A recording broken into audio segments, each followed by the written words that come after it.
from Lagos, the nation's commercial capital. This is the News at 10. Live from Channels Television. Reporting tonight, Ayotunde Balogun.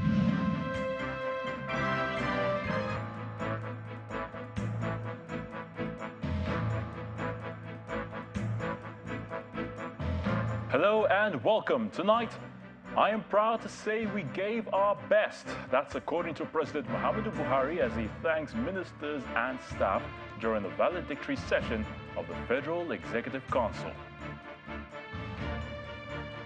In an attempt to close in on surging inflation, Central Bank of Nigeria, CBN, raises interest rates again, this time by 50 basis points to 18.5%, making it the 7th consecutive hike by the MPC.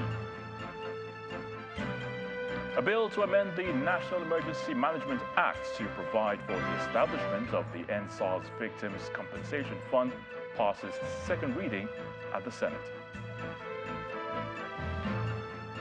On business news tonight, Nigeria's economic growth falls to 2.31% in the first quarter of this year on impact of the central bank's cashless policy. On sports news tonight, Flying Eagles are through to the knockout phase of the FIFA Under-20 World Cup following a 2-0 win over Italy. From Abuja, the nation's capital, tension in the Green Chambers as Speaker of the House of Representatives, Femi Gbajabiamila, and his deputy, Idris Wase, disagree over duration of plenary. And in international news from London, the US has distanced itself from an incursion into Russia, which Moscow says ended in the defeat of armed insurgents who entered from Ukraine.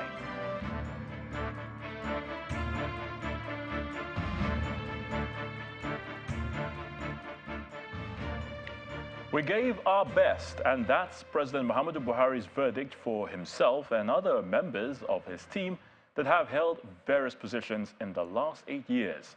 The president was speaking during the valedictory session for the Federal Executive Council today. The Minister of Information and Culture, Mr. Lai Mohammed, told State House correspondents that the president has directed ministers to return to work in their various offices until May the 29th. After an official photograph with cabinet members, President Buhari equally met with staff of the presidential villa, addressing them for the last time before he exits office after 8 years. Our State House correspondent, Gloria Muzoke, reports. Members of the cabinet exuberantly exchange greetings. It's like a rekindling of memories for many ministers here from when they all started in 2015. All 44 ministers, some of whom have had the privilege of serving the 2 terms of the administration, converge for what would be their last fellowship as a cabinet in the council chamber, as President Muhammadu Buhari arrives to chair the meeting for the last time. The ministers took turns to pour encomiums on the president. A few times I've had to race across the lawn to get here ahead of you.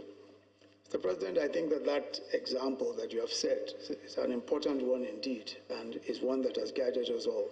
Sometimes the English language is not able to convey a lot of words. So thank you in English is very restrictive. So I'm going to use a word that you like to use often. And I'll send back to you the word you always give to us, or to me particularly. All I can say is, sir, madalla. The president, in his remarks, expressed gratitude to the ministers, urging them to extend their support to the incoming president.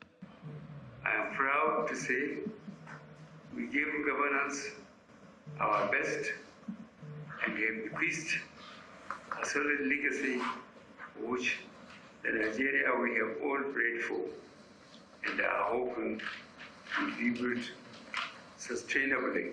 I encourage you all to go back to your various desks and ensure that last-minute rush does not compromise the good deeds you have done over the years.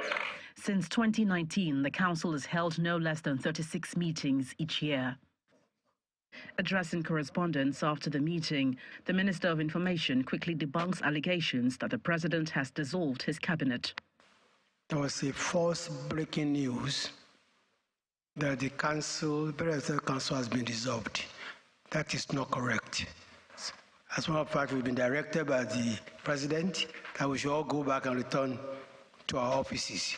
So it is not true that the Presidential Council has been dissolved.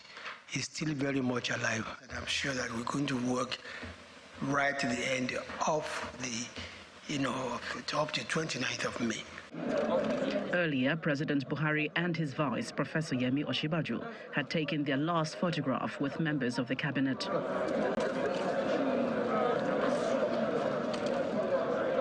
The president again extended appreciation to staff in the State House. Now, even though the president has not officially dissolved the council as widely anticipated during the valedictory meeting, we can already hear the rumblings of a new government to be led by the Tinubu administration. The emotional outpouring here was quite palpable as the ministers departed back to their offices. Now, the question of how much impact they have made in the various ministries, departments and agencies becomes crucial. Every single thing we said we would do. On Friday, in 2 days, the Nigeria airplane will land in Nigeria, part of the processes to commence the operation. We will, on that day, unveil this aircraft with delivery and everything in Nigeria's colors, belong to Nigeria Air, and we will proceed to go and do the retrofit and bring back those airplanes. So we have achieved 100% of the roadmap. The days are narrowing down for President Muhammadu Buhari, who has already expressed a desperation to leave office in less than 5 days. From the presidential villa, Gloria Umezuke, Channels Television News. Well, the governor of the Central Bank of Nigeria, CBN, Mr. Godwin Emefiele, has raised an alarm over the nation's crude oil production, which currently stands at 1.1 million barrels per day, as against the 1.8 million barrel quota stipulated by the Organization of the Petroleum Exporting Countries, OPEC. Speaking at the end of the Monetary Policy Committee meeting in Abuja, Mr. Emefiele says that the Nigerian economy, like others around the world, is also feeling the impact of the global financial contraction, which is yet to dissipate. At the MPC meeting, the MPC also raised the MPR by 50 basis points to 18.5%. This is the last Monetary Policy Committee meeting under the administration of President Muhammadu Buhari, and it's coming at a time when inflation, high debt burden, and poor crude oil output is hitting global economies, and Nigeria is not left out. The kind of benefit we're even seeing today with what we call a somewhat moderated growth is even the result of some of the interventions that were done in the past. We are not entirely going out, but we are not going to be aggressive, because by remaining aggressive in that direction, certainly what it does again further is that it blunts the efficacy of our policy in this direction of trying to rein in inflation. So it's a balancing act, and we just pray and hope that people understand where we're coming from. To guard against the shocks experienced and their impact on the nation, the Central Bank of Nigeria highlights the bank's intervention in key sectors of the economy. The figure now stands at 2.56 trillion naira. The Monetary Policy Committee jerks up the interest rate to 18.5%, and other parameters were left unchanged. What we said is that the central bank governor then explains that the increase in the interest rate is expected to lead to a downward trend in inflation, but he is, however, concerned about the nation's crude oil production. We need to be able to ramp up production effectively to 1.8 minimum, plus condensate maybe to above 2 or 2.3 million barrels per day. If we do not do this, I think that we are really looking at real problem ahead of us, particularly at a time when there is a concerted determination to exit the subsidy regime. There is danger ahead. The bank expects the Nigerian economy to receive some boost following the interventions, which run into trillions of naira. The Apex Bank hopes to continue to find ways to control all inflationary indices, as well as reduce the sufferings faced by Nigerians.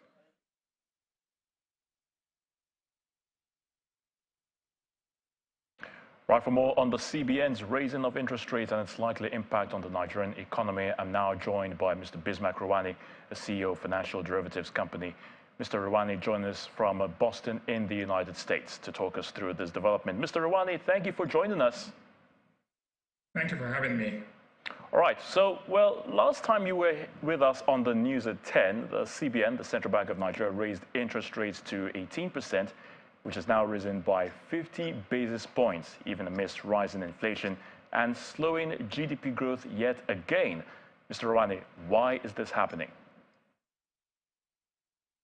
Firstly, I think it's quite clear that the Central Bank of Nigeria is using monetary policy tools to control inflation, which is a traditional way of doing things. But the reality is that there's a limit to how much monetary policy can be, or interest rate can be used to control inflation. The truth is that our interest rates have increased so many times, and yet inflation is also being resilient. In other words, inflation is a hidden-headed problem which has not been solved and cannot be solved with one weapon, which is interest rates. The second thing is that there's a misunderstanding that income is the same thing as liquidity. The fact is that incomes are squeezed in Nigeria and liquidity is under pressure. The liquidity actually, there's excess liquidity and low income. In other words, monetary conditions are monetary conditions are tight while liquidity is loose. You can borrow liquidity, but you cannot borrow income. And that is precisely what is happening right now. So there was some frustration and some candor. You know, the Central Bank of Nigeria is frustrated that its policies are not achieving the desired results. The target for inflation in Nigeria is 9% per annum, while inflation today is at twice the level, 22%. And food inflation in particular is at 24%. That clearly cannot be acceptable. And therefore, it is frustrating for policymakers. And coming at a time when there's a transition taking place, it's something that has to be looked at very carefully. All right, so it still appears the Nigerian economy isn't doing very well. How does Nigeria compare with other major global economies in terms of GDP and other economic parameters? Is it just a global issue or just a domestic problem, if you like? No, there's nothing peculiar about Nigeria. Nigeria's inflation is also going along the global trend. But what has happened is that whilst in the United States have increased interest rates significantly, inflation has come down from as high as 9% all the way down to 6.4%. Now, that is significant. Whilst in Nigeria, we are seeing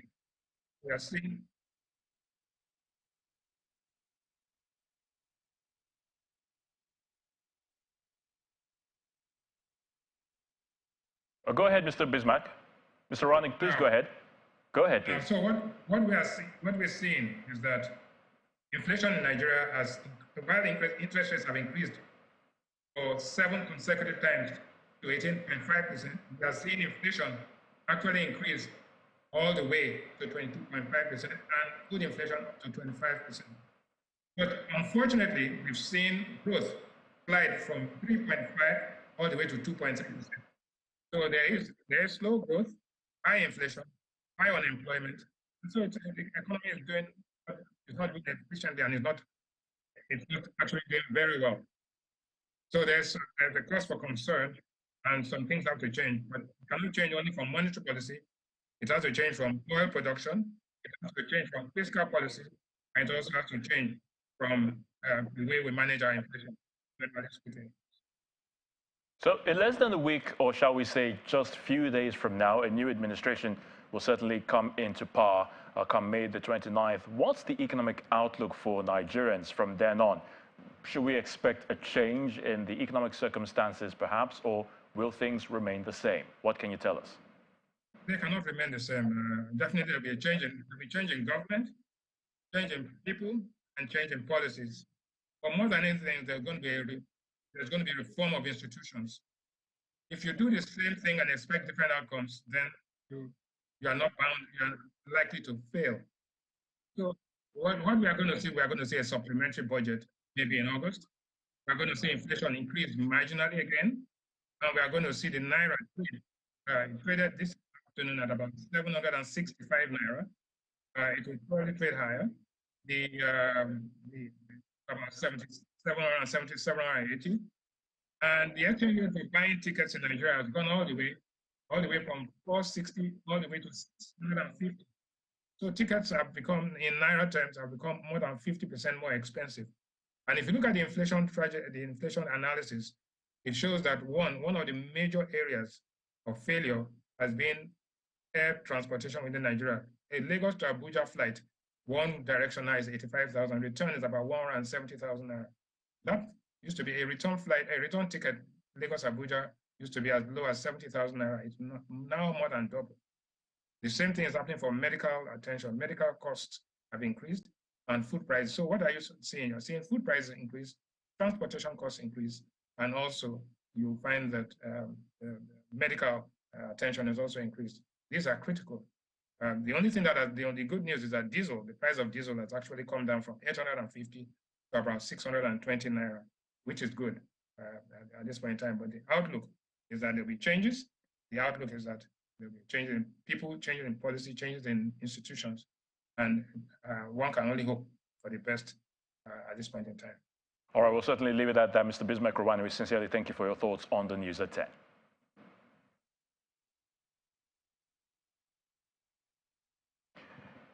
In part two, after the break, the court dismisses application by the police seeking to arraign Afrobeat singer Seun Kuti over an alleged assault of a police officer. Do join us again.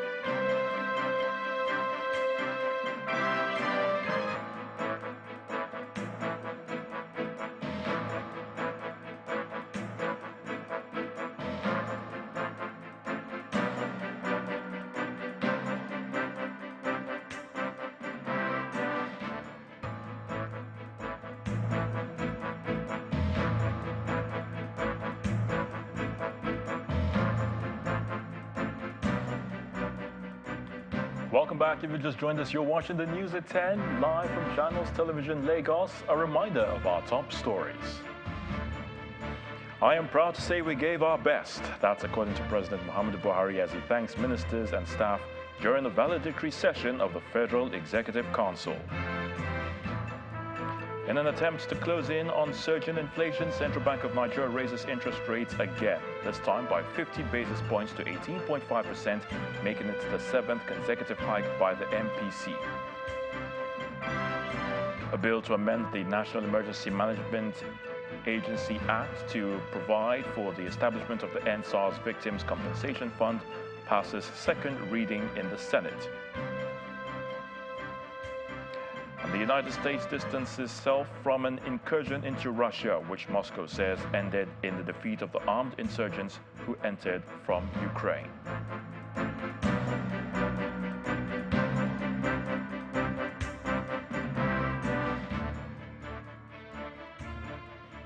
The Nigerian healthcare sector is still grappling with some challenges in spite of modest achievements over the last 8 years of President Muhammadu Buhari's government.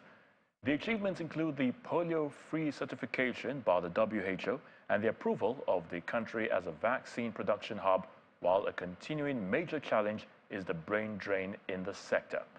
Our correspondent Miri Alala Yusuf reports on some of the major milestones in the health sector in the last 8 years. Nigeria has an estimated population of 200 million people.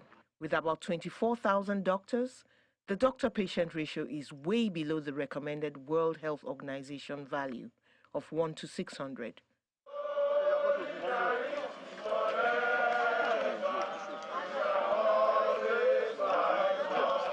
Strikes have been a recurring decimal in the health sector, with workers kicking against the poor state of infrastructure and what they consider inadequate remuneration, leading to brain drain. According to the Nigerian Medical Association, between 2016 and 2018, 9,000 doctors left Nigeria's shores. It got so bad that a member of the House of Representatives, Ganiyu Johnson, put forth a motion in 2023 that doctors should serve a compulsory 5-year term before leaving the country for greener pastures. The resurgence of Mpox in 2017 has been the largest in the country's history.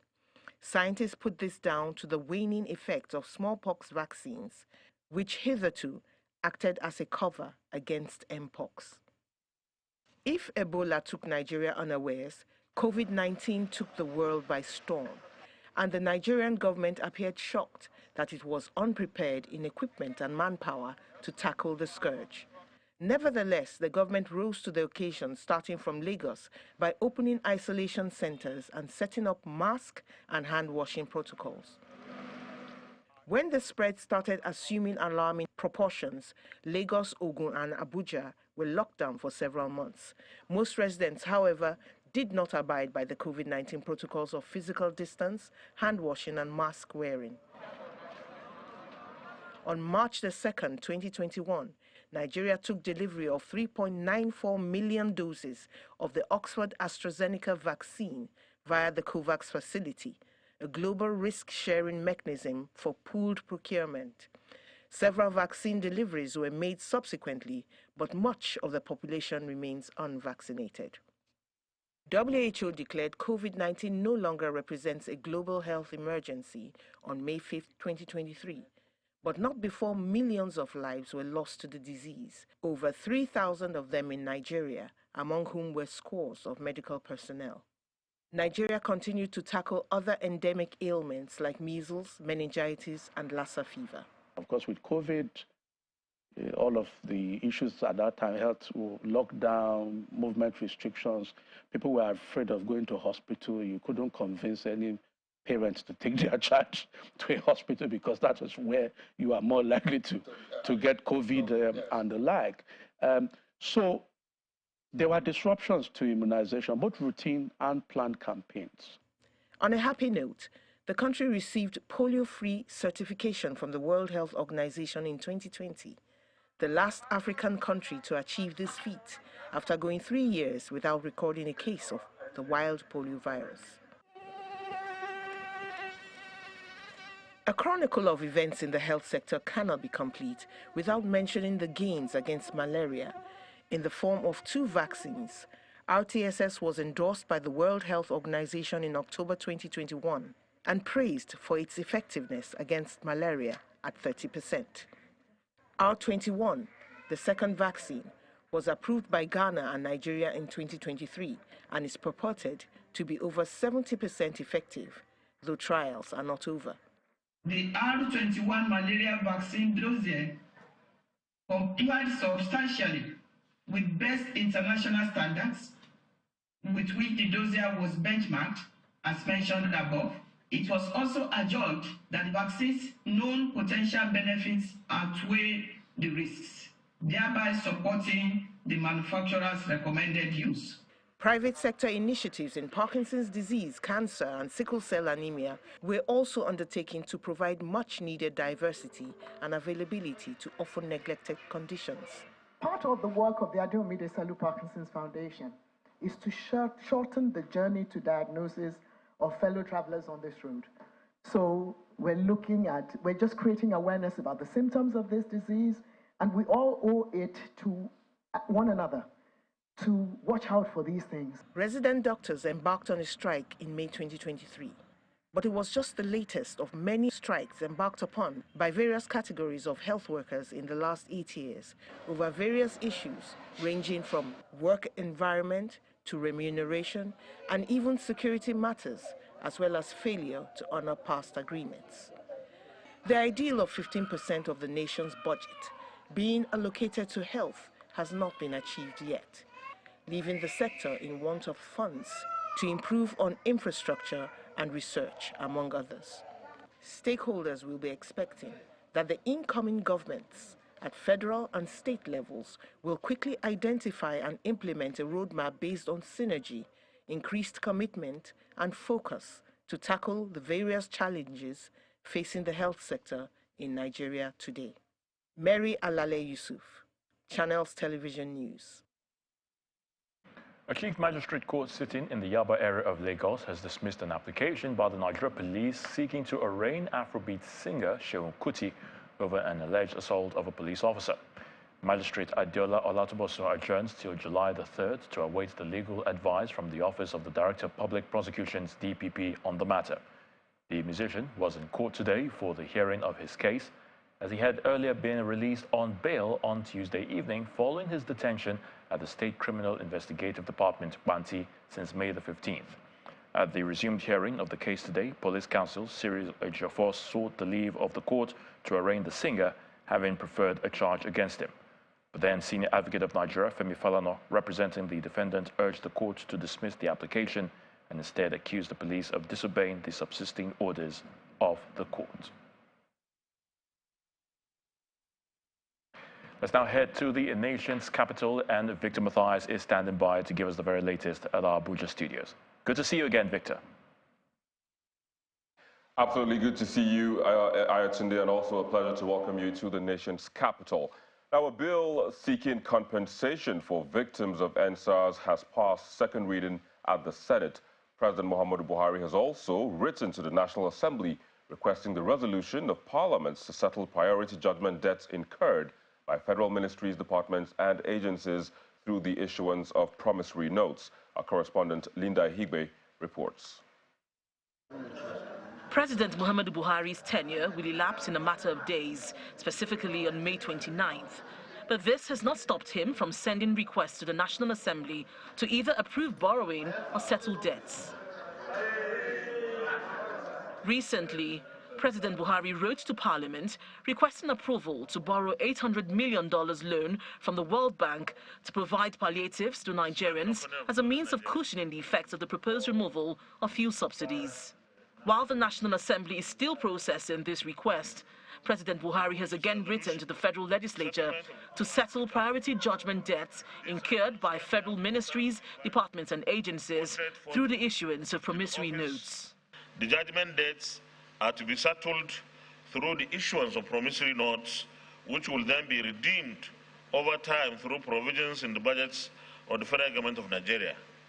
Thus, debt securities are being issued for the settlement of the judgment debts, and the approval of the National Assembly is required for this purpose.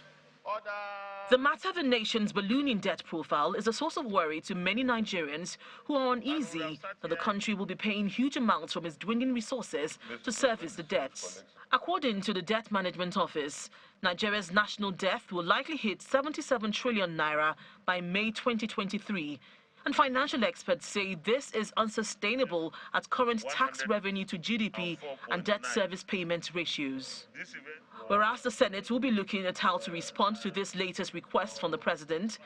In the meantime, the upper chamber has passed through second reading a bill to amend the National Emergency Management Act to provide for the establishment of the EndSARS Victims Compensation Fund. The implementation of the recommendations of all the panels and committees regarding compensation has been very discouraging.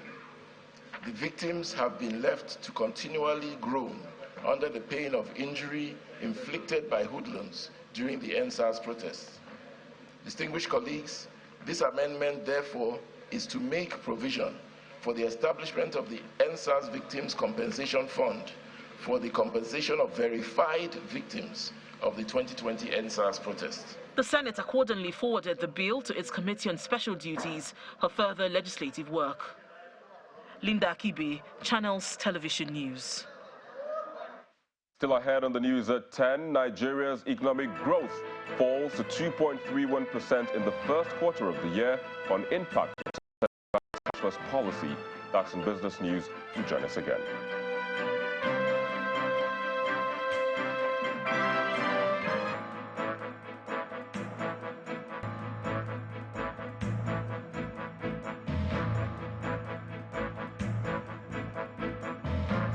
Many thanks for staying with us. Now, there was some tension between the Speaker of the House of Representatives, Mr. Femi Gbajabiamila, and his deputy, Idris Wase, at the close of plenary earlier today.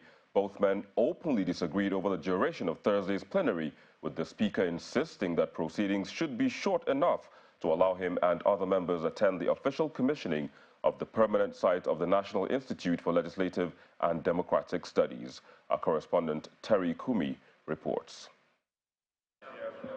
The order paper is packed full with bills and reports for consideration as lawmakers in the Green Chamber settle down for Wednesday's plenary. One of the reports for consideration is that of the Ad Hoc Committee on Fuel Consumption. The committee recommends a forensic audit of the NNPCL after it realized that the figures it presented did not align with those of other stakeholders in the petroleum industry, and goes further to propose a solution to ascertain the country's daily consumption of premium motor spirit.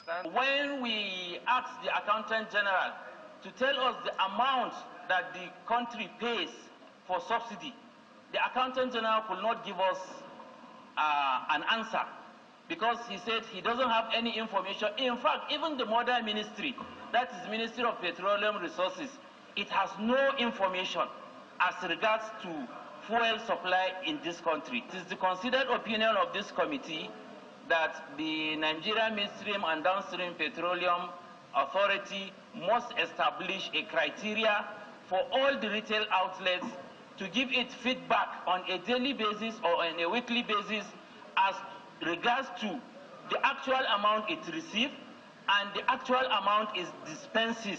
As plenary winds down, the Speaker resumes his seat and asks that the order paper for Thursday be made light to allow members attend the official commissioning of the permanent site of the National Institute for Legislative and Democratic Studies. The Deputy Speaker counters the Speaker, causing a tense atmosphere.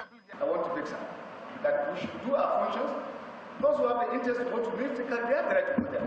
But our main primary function in this parliament is to make law, and our citizens should be more priority to us. Thank you for listening. Okay. Perhaps, yes, we don't appreciate the importance of things like some of us do.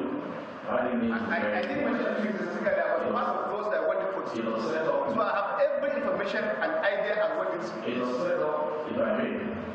We're not adjourning the House to go to Hills.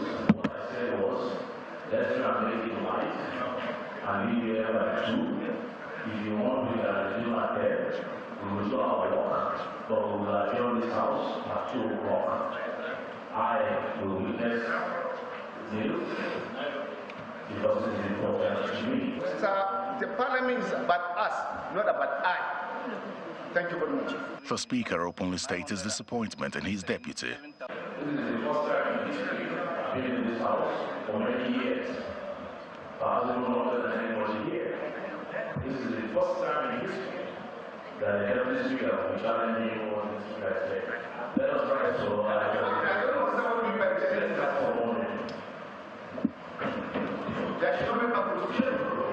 The tension between both men may not be unconnected with the open endorsement of Honorable Tajuddin Abbas for Speaker of the 10th House of Representatives by Honorable Femi Gbajabiamila, even though Honorable Idris Wase had indicated interest in that position. It would now seem that a once-envied working relationship between the Speaker and his deputy may come to a sad end as the 9th Assembly shuts down. Terry Ikumi, Channels Television News. And away from the National Assembly, the Presidential Amnesty Program has launched a cooperative scheme to help strengthen the efforts to help ex-agitators build a sustainable livelihood that will enable them become self-reliant. The interim administrator, Major General Barry Ndiomu, who launched the scheme, says this is part of the Commission's reintegration mandate to proffer alternative ways of engaging beneficiaries of the Presidential Amnesty Program. The scheme is expected to provide technical and business development support to beneficiaries in the execution of viable business ventures. Gazetted on June the 25th, 2009 by former President Umaru Yar'Adua, the Presidential Amnesty Program, PAP, has about 30,000 ex-agitators as beneficiaries of different programs designed to ease the reintegration of these men and women into society. In this conference room, the program launches a cooperative scheme to help make that mandate a reality, birthing independent citizens contributing to the economy of the region and Nigeria. The interim administrator, Major General Barry Ndiomu, highlights the direction of the initiative. He says it will focus on agriculture and the manufacturing sectors to identify businesses that align with skilled areas of his beneficiaries. The Presidential Amnesty Program Cooperative Society Limited is therefore regarded as a novel alternative economic development scheme designed to create a more viable means of livelihood for ex-agitators. The scheme is envisioned to transform ex-agitators and other young persons in the Niger Delta region into active entrepreneurs who will contribute to the economic growth of the region through the provision of innovative products and services, effective collaboration and partnerships. The chairman of the cooperative board, retired Honorable Justice Francis Tabai, and other board members believe this scheme will birth the desired resolution. In your own wisdom, you thought the thing needs to be, whole program needs to be reorganized for the purpose of particularly creating opportunities for our youth. Tempo with the facilities, the opportunities you have given to us, I think we will be able to achieve the goals, the set goals. It's a very welcome development because if we do that now, most of us will have be self-independent and also employ our youth, our followers, and that will go a long way in the Niger Delta in terms of criminal activities, destroying of oil facilities, in terms of kidnappings and all the rest. The cooperative scheme is mandated to strengthen the businesses and ventures owned and or associated with the ex-agitators community, and by extension, residents of the Niger Delta, so they can positively impact the economy of the Niger Delta region and the country in general. And that's it from the nation's capital, but the news at 10 continues with Ayatunde Balogun in Lagos. Thank you so much, Victor. The coalition of political parties, the CUPP, has thrown its weight behind the zoning formula endorsed by the ruling All Progressives Congress for principal officers of the 10th National Assembly. The spokesperson of the CUPP and member-elect Ikenga Ugochinyere told the press conference in Abuja that the decision is born of the capacity, competency, and character of the candidates endorsed by the APC. He said otherwise he would have led an opposition against them like he did back in 2015. He noted that he has interacted with all his colleagues who have indicated interest for the position of Speaker and Deputy Speaker in the 10th Assembly, and arrived at the firm conclusion that Tajuddin Abbas and Ben Kalu are the right candidates for the positions.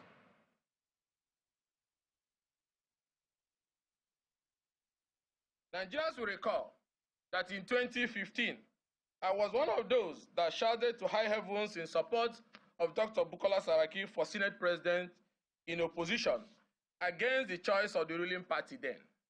That position was not taken then, just because there was need for an opposition.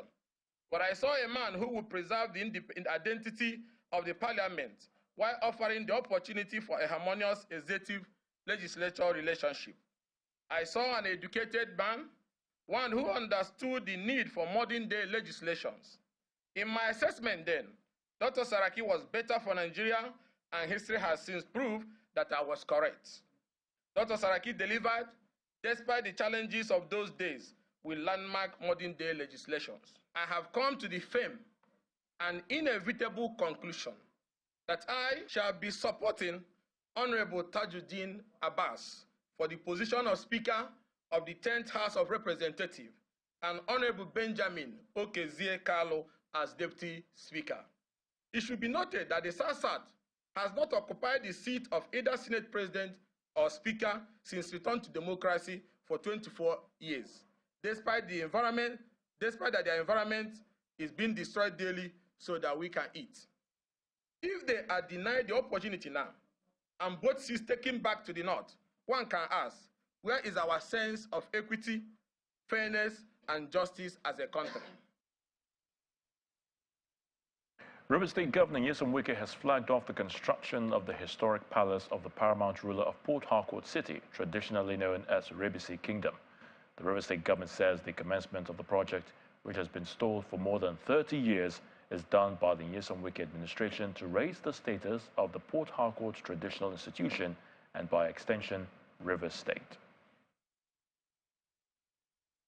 With just days to the end of his administration, Akwa Ibom State Governor Udom Emmanuel has commissioned the Dakada Skills Acquisition Center in Ibiono Ibom local government area to train the youth in various vocations in line with his policy on human capital development. Governor Emmanuel asked the youth of the state to take advantage of the facility by enrolling for training at the center.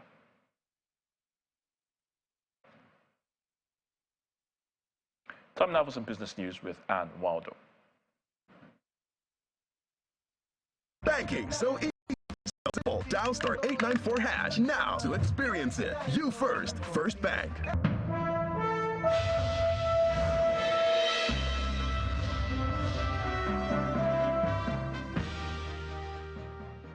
Thank you, Ayatunde. Hello and welcome to Business News. In line with the economic forecast, Nigeria's real GDP growth slowed to 2.31% in the first 3 months of this year, up from 3.52% growth recorded in the fourth quarter of last year. The official report released by the National Bureau of Statistics is largely attributed to the disruptive effects of the Naira redesign and the cash crunch, which compounded the typical lull in activities on the economy at the beginning of this year. According to the NBS data, almost all the employment elastic sectors were severely affected by this. Let's head to the domestic market now, where they sustained the bullish momentum for a third consecutive session as its month-to-date performance improved. Will Ibong has the details.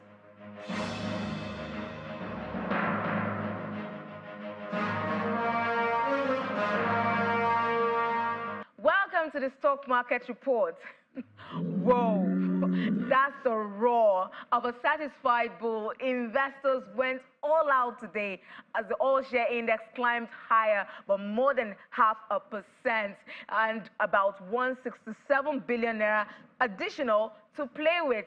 Nestle and Total were springing surprises from all over the equities market despite the 50 basis point rate hike by the central bank's Monetary Policy Committee. Many analysts did say they were not expecting a knee-jerk reaction to the CBS MPC decision, but investors did react positively to Nestle as the stock price appreciated by 104 naira 20 kobo, a major driver for today's positive performance at the NGX. And for the consumer goods index, which closed today at 2.07%. Now, Total Energies also brought on their A game as it drove the oil and gas index by over 2%. So far, so bullish.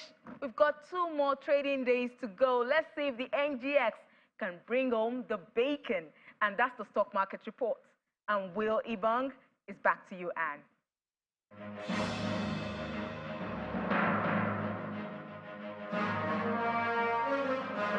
Thank you, Will. Let's take a look at closing numbers from other major markets around the world.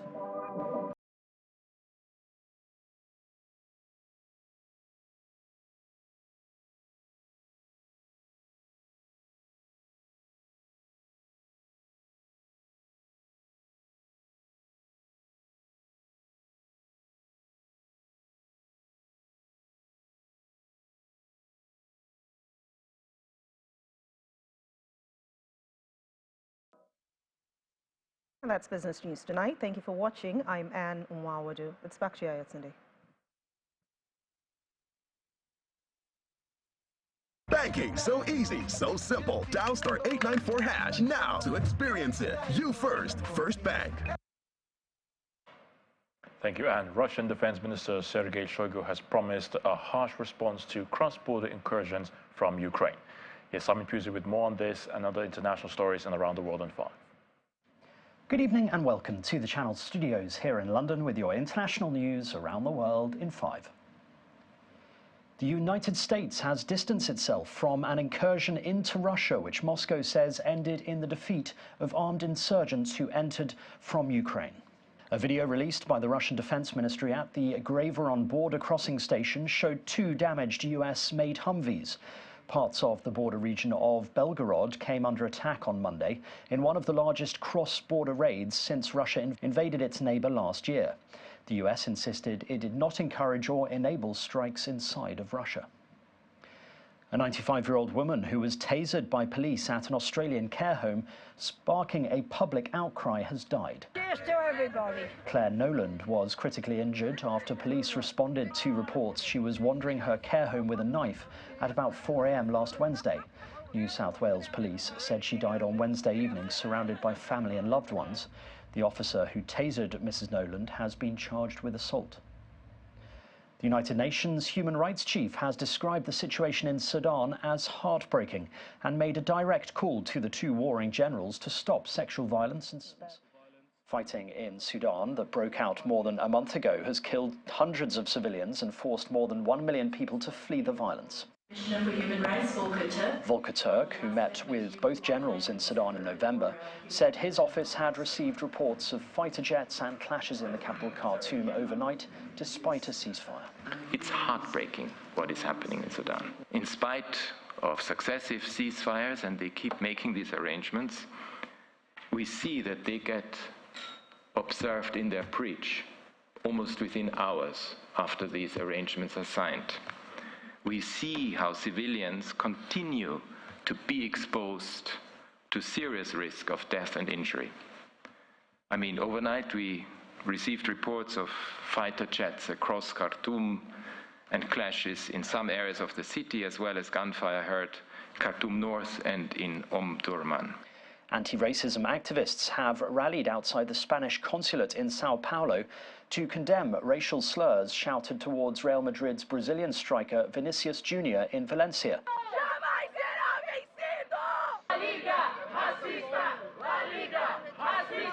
The protesters projected messages on the facade of the consulate such as "Enough of racism" and "La Liga is racist." 7 people were detained by Spanish police earlier on Tuesday, accused of different hate crimes against Vinicius Jr., including the racist slurs allegedly hurled at the Brazilian. Raging wildfires neared roads in Alberta in Canada, complicating transport lines after authorities shut down parts of the main Highway 43.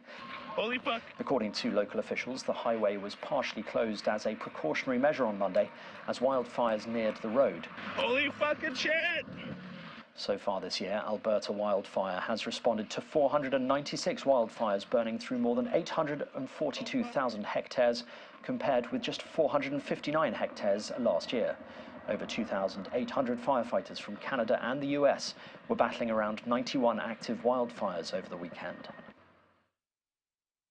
Residents of Guam have been bracing themselves for Typhoon Mawar, a massive storm that meteorologists predict will be one of the most brutal to hit the region in decades. Video on social media shows palm trees being torn into by huge winds as Typhoon Mawar approached the island of Guam. US forces based on the island have sent away ships and other major apparatus that could be damaged by the Category 4 hurricane. Mawar is expected to bring 240 km/h winds and could cause extensive damage. A storm surge of 6 to 10 feet above the normal high tide was expected, which could reach up to 15 feet. Officials warned residents who are not in fully concrete structures to consider moving for safety. And finally, dashcam video has showed the moment a cow was lassoed by a cowboy after a dramatic chase on a highway in Michigan. The footage posted by Michigan State Police 2nd District showed a wrangler on a horse emerge from the bushes, chasing the runaway cow across the highway. According to authorities, the north and southbound lanes of the highway were closed for safety reasons. The animal was eventually recaptured and is now safely back in pasture. And that's your international news around the world in 5. Now back to the channel's studios in Lagos.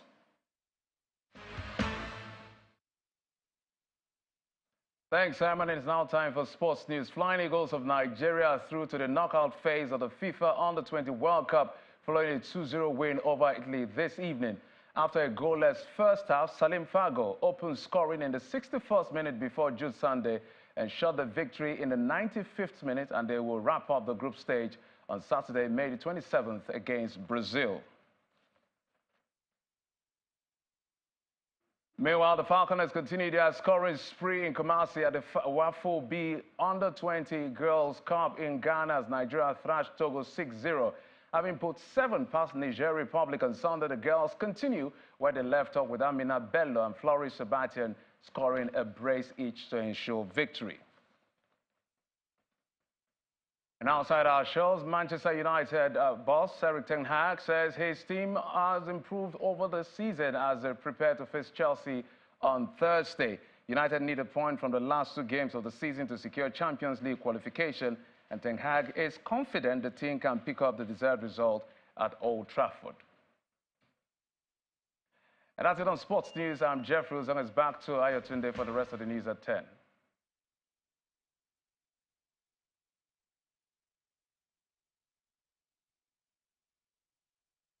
Many thanks, Jeffrey. Well, just before we go, American rock and roll queen Tina Turner has died at the age of 83. According to an official statement, the singer, who left a hardscrabble farming community and abusive relationship to become one of the top recording artists of all time, died peacefully after a long illness in her home in Switzerland. Tina Turner began her career in the 1950s during the early years of rock and roll and evolved into an MTV phenomenon.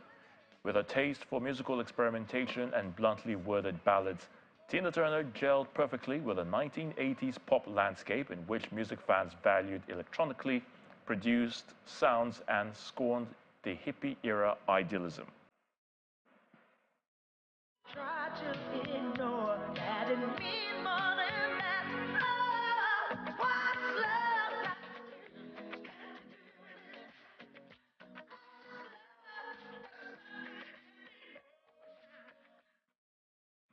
May her soul rest in peace.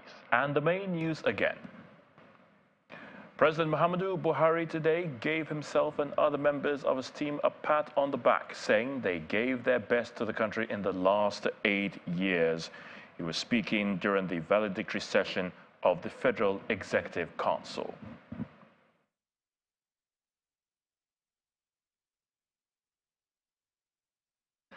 We told you that the coalition of political parties have endorsed the candidacies of Tajuddin Abbas and Ben Kalu for the positions of Speaker and Deputy Speaker of the House of Representatives as well. Well, that's the news at 10 tonight. Many thanks for watching. I'm Ayo Tunde Balogun. Do have a good night.